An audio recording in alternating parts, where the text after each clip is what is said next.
What's up, guys? Ballin with Blizzy back with another weekly PGA Tour preview. This week is an interesting one. It's kind of like a major-esque field, but we're over in Scotland for the Genesis Scottish Open. All the best players in the world are here, including Jon Rahm, who is not a member of the PGA Tour, but because this is a co-sanctioned event with the DP World Tour, he is in the field along with Scottie Scheffler, Rory McIlroy, and everybody else at the top of the rankings in the OWGR. So today, as usual, we'll take a look at the course preview over on BetSports Golf. We'll run through the odds board courtesy of DraftKings. We'll take a look at the course history data on Data Golf at the Renaissance Club. And then, of course, we'll build a custom model on rickrungood.com and try to parlay that into a lineup that can make some noise in DraftKings DFS. So without further ado, let's get started over at BetSports. So the 2026 Genesis Scottish Open at the Renaissance Club. It is, again, it's going to feel like an Open Championship. This is the best prep course for the Open. You're going to get the wins. You're going to get the link style. It's going to be all the best players in the world. It sits on 300 acres along the famed golf-playing coastline in Scotland, adjacent to the storied links of Muirfield. It hasn't always played as tough as a traditional links test. We've seen some some lower scores when we get calm conditions in that lack of wind. As we know, we can see that at the Open Championship as well. If it's not windy over there, some of these courses, especially with their lack of length, can really just be turned into scoring fest. But the wind is the biggest factor. And so with light winds in 23 and 24, the course played at over a stroke and a quarter per round under par. And then coastal breezes in 2022 and 2025 with winds at 20 plus miles an hour. Scoring became much tougher with the course playing nearly a shot over par per round. Not much of a penalty for missing the fairway. The course is going to favor the bombers who are long off the tee, accurate long iron players who can flight their ball down through the wind. And then, of course, undulating greens, lots of bumps, lots of rolling hills, kind of classic link style you're going to need to be able to putt. Like I said, all the best players in the world. Scottie Scheffler's here. Rory McIlroy's here. Xander's here. Colin Morikawa, Justin Thomas, Victor Hovland, Matt Fitzpatrick, Chris Gotterup, who won last week and won here last year, Tommy Fleetwood, Bobby Mack, Shane Lowry, Aaron Rice, Sepp Straka. And as I mentioned earlier, because it is a co-sanctioned event, you get guys like Jon Rahm as well as Tyrrell Hatton. Let's take a look at the measurables of the course. Par 70, 7,200 yards, no water in play. It's going to be the 13th toughest that they play out of the 44 rotating courses in the PGA. Average fairway length or average fairway width is 32 yards, 16th narrowest out of 44. Long rough, but not penal rough unless you go deep into the nasty stuff. The greens are slow, just 10 on the stimp. The green sizes are the 10th largest at about 7,000 square feet per green. Bunkers 83, 12th most. And again, we know these bunkers overseas differ a lot, can be a lot more penal than bunkers in the US. How does it compare to how courses play generally? Well, it's a lot tougher. Birdie or better percentage is down here about 17% from normal. Bogey percentage is up 13%. Birdie to bogey ratio is 11% worse. Par 3 scoring right in line with the tour average. Par 3 birdie or better percentage right in line with tour average. Par 4 scoring 14% worse. Par 4 birdies or better percentage 17% worse. Par 5 scoring is It's not too much of a difference. I know it's 10% relative, but it's 4.61 normally on tour on par 5s, and it's going to play 4.66 on average here. And you're going to see about 14% fewer birdies or better on par 5s. Strokes gained analysis.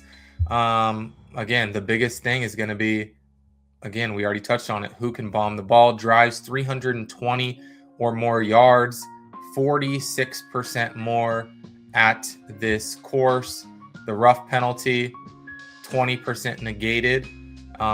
Fairway width, again, it's a little bit narrower, but not as penal. Who has played well here in the past? Marco Penge, a T2 last year in his 1 appearance. Tom Kim, 4 appearances, 16 rounds, never finished outside of the top 17, and he's got 2 top 6s, gaining well over 2 strokes per round on average, same as Rory, a first, a fourth, and a second in his last 3 appearances. Really tends to play well at this course. Xander, 2 strokes per round on average, a win here in 2022. Chris Gotterup, a cut in the win last year, gained, I mean, obviously all of these are going to be from last year, but 1 3/4 strokes per round. Tommy Fleetwood has had success here in 24 rounds. Looks like maybe he's played the most here out of anybody. I guess Matt Fitzpatrick, 26 rounds, a stroke and a half gained per round. Aaron Rai, Justin Thomas, Bobby Mack, of course, the runner-up, and then followed it up with the win in 2024. Ludwig Oberg, nearly 2 strokes per round, a fourth and an eighth in his past 2 trips around this track. Shane Lowry hasn't played here a ton. He's played here once, a total of 4 rounds, finished with a T12. Tyrrell Hatton, not played here the last 2 years since he left and departed for the LIV circuit, but a 6th in his last appearance, gaining about a stroke and a half per round on the field. As for the odds board, Scheffler, again, we see these prices continuing to drift. He just hasn't been able to get over the hump this year. We saw him, go off at certain events earlier this year at 275, at 3-1, nearly 5-1 this week. Tough track, better field. We will see if he can break through. Rory McIlroy, 10-1. John Rahm, as previously mentioned, in the field here, just shy of 13-1. Xander, 19. Ludwig, 19. Tommy, 20. Fitzpatrick, 21. Chris Gotterup, 27. Wyndham Clark, 33. Tyrrell Hatton, 33. Bobby Mack, we mentioned his success around this track, 37. Victor Hovland, 38. Coming off the win over Scottie Scheffler. Patrick Cantlay, 40. Patrick Reed, 63. He's in the field this week. JJ Spawn and Shane Lowry at 67. Brooks Koepka all the way down here at 72. Might be worth a stab. He's been playing better, just has not been able to keep it together for 4 full rounds. Tom Kim, 86-1, alongside Marco Penge. Sahith Theegala, I like this number at 110-1. Corey Connors, I like at 115. Thor Bjornsson, we keep talking about it. All the talent in the world, has yet to break through with that debut win on tour, 120-1. Rasmus Højgaard, 130-1. Sepp Straka, I'm going to be hammering this at 150-1. All the talent in the world, and seems to play well when conditions get a little tougher, 150-1. Nick Taylor, he plays well in tougher conditions, 165-1. Anybody else that is catching my eye? Maybe a shot on Nico, 330-1. And nobody else that is probably worth a shot. We've seen Tristan Lawrence perform well in these links events, 825-1, but not too much else that catches my eye other than what I have touched on. So with that, let's head over to rickrungood.com, build out our custom model for this week. We know length is going to matter, not something I typically factor in, but we certainly will this week because we know how important that is. So let's go off the tee over the last 50. Let's give that 10. Let's go driving distance. Let's go 5. So 15 total because, again, distance and accuracy is in the strokes gained off the tee metric. So we're just giving a little bit more boost to that driving distance. Fairways gained, I think, still important. Let's give that 5. Approach, always the most important in my mind. So let's go greens gained 10, opportunities gained 10, maybe weighted strokes gained tee to green, capturing not only the driving but the approach play as well.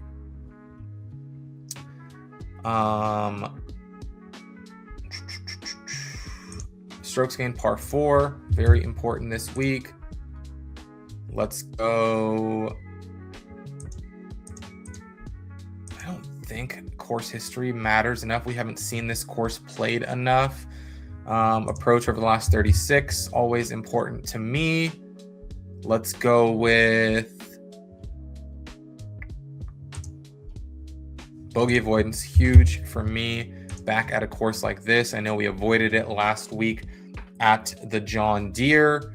And then our final 10, let's put on, what do I want to put the final 10 on? Let's go. Birdies are better gained on the field. I like the shape of that for this course. Scotty to the top, 96. Rory in second, just shy of 90. And some salary relief here. Alex Fitzpatrick, who's played very well since becoming a full-time PGA Tour member, 88.24. John Rahm in fourth. Matt Fitzpatrick in fifth. Ludwig, Spawn, Fleetwood, Cantlay, and Kitayama round out the top 10. Nobody who's popping in terms of value besides Fitzpatrick until you get down here to 14th with Doug Gim. Smotherman at 6,900. I don't know how much I love him at a course like this. Patrick Reed, I think that's a fantastic savings here at 77. He tends to play well and grind it out, coming off the missed cut, I believe, at the US Open. Any trouble spots in the model, people having red. Of course, Scotty lighting up all green. Rory, fairways gained. Again, that's mitigated. He has the best length in the field here, so not too concerned about that. Fitzpatrick, driving distance, a little bit of a concern at a track that's going to not require distance, but is going to, boost players with distance. Siwoo Kim also, of course, fails in that regard. Kitayama and Cantlay outside the top 90 in fairways gained, but overall, nothing really too concerning. I think I want to go straight to some combination of Fitzpatrick, Gim, and Patrick Reed for savings, and then we can build out around that. Of course, we say it every week. Very tough to get here on Scotty Scheffler at 14,000. And even Rory, who again has played extremely well here in the past, up at 12,000. But let's see what we can do. All right, so let's get those guys in just to see initially where that kind of places us. Ironically, again, neither of these guys the longest hitters in the world, but they do provide that salary relief that we're talking about. And then it was basically Gim or Smotherman, I believe. The other guy's in the top 25. Brandon has a ton of driving distance at 7,400. His driving distance is second. Incredible. Maybe that's a play for us. He's coming in at 26. He's the same price as Gim up here at 14th in the model. But again, the driving distance, a big difference. 307 versus 325. Maybe we'll give Brennan a look here, and then we're up to 9,000. And again, extremely tough to, even when you start with three guys in the sevens. I mean, you go back to Scheffler and suddenly it's 6,500, which is not ideal.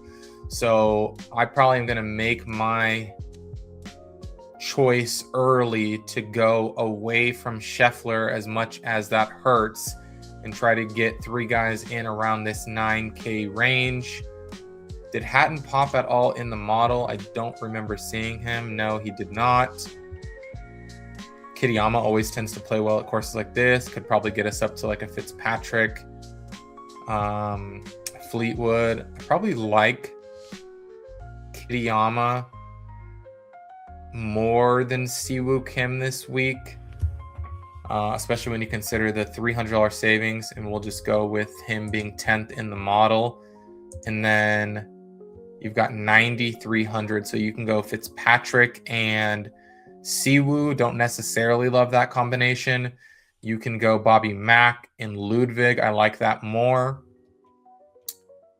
You can go Cantlay and Schauffele, which I believe... Okay, Cantlay and Schauffele are 9 and 12. Ludwig and... Wow, is Bobby Mack not rating highly for us, or did I Did I overlook him, or is he just not rating? Yeah, he's not rating out highly. Where is McIntyre in this build? He's 48th, so I don't love that, but I do trust, again, his course history. The second and the win. Yeah, bad showing last year, but I mean, 2 out of the past 3 years, he's finished top 2 here. So, I mean, I might be able to go Schauffele, Cantlay, or then swap off of it and go with McIntyre and Ludwig. Would love to get up to Fitzpatrick here. Don't like where that leaves me, though. If I'm going to go Fitzpatrick, I'm probably going to take Alex down to like a Corey Connors, personally, and then can get up to Hovland or Bobby Mack. I think Hovland rated out higher in the model at 13. Yeah, I probably like this more. Hovland, Matt Fitzpatrick, Kitayama, Brennan, Reed, and Connors. But again, if we go back to the Alex and the Ludwig, then that leaves us with that 9,000 there for Bobby Mack or Tyrrell Hatton. So I think that's going to do it for me this week. You guys let me know what you like in terms of DFS plays, one and done, who you're using. I'm way out of it in one and done, so clearly not my best year in that regard, but I will be attacking that outright market again. Some of those guys that I mentioned at numbers that I liked, let's maybe get get one of those to fire off and hit for us this week. Of course, last week at the John Deere, Chris Goddard came from behind, but he was the pre-tournament favorite. So maybe we are back to a tournament where we can get a mid to long shot to cash in for us. But yeah, good luck this week. Make some money, and we'll talk to you guys again next week.